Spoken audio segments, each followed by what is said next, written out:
Türkmenistanda häkimetler başgaça pikirli raýatlara garşy repressiw çärelerini ýene güýçlendirýärler. Şu günler tutuş ýurtda, hususan da paýtaxt Aşgabatda we Balkan vilayetinde hökümete tarapdar neşirleriň maglumatlaryna dislike goýan, olar bilen ylalaşmaýandygy barada başgaça mazmunda tesvir ýazan ýa-da hökümeti tanqidlaýan raýatlar soragy çekilýärler. Olary dürle şolsanda ölüm haýwatlary atylyp pul jerimesi salynýar. Bu ýagdaýlar barada Azatlyk radiosynyň birinden habarsyz aýry başga iki habarçysy 1-nji iýulda paýtagtdan we Balkandan maglumat berdi.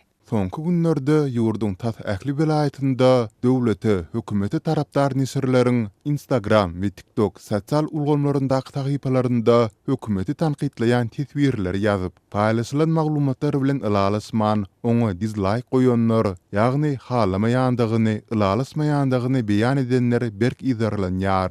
Dip ýagdaýlardan habarly kanun goraýjy edaralaryň birindäki çeşmämiz aýtdy. Türkmenistanlaryň ençemesiniň anonimlik şertinde beren maglumatyna görä, bu ýydarlanmalaryň çäginde esasan sosial ulgamda ýazan teswirini başga adamlar tarapyndan köp like basylan raýatlar soragy çagyrylýar. Häkimet wekilleriniň bu raýatlary nädip anyklaýandygy anyk belli däl. Ýöne şeýle raýatlar ýaşaýan ýerindäki şäher ýa-da etrap polisiýa bölümlerine, şeýle-de Milli Howpsuzlyk Ministrliginiň ýerli edaralaryna ýa-da ýyl arasynda gizlen atdel diýilýän 7-nji bölüme çagyrylýar diýip, ýakynda tanyşlarynyň biri soragy çekilen Aşgabatly ýaşaýjy anonimlik şertinde aýtdy. Ýagdaýlardan habarly söhbetdeşlerimiziň sözlerine görä, olar bu ýerde soragy çekilýärler. Olardan näme üçin ýigrençli sözleri ýazýandyklary soralyp, olar halky agzalylyga itermekde, ýigrenji öjükdirmekde aýplanýarlar. Soragy çekilenlere ölüm haýwaty hem atylýar. Şeýle-de olara owadan depe türmesine iýermek barada da haýwat atylýar.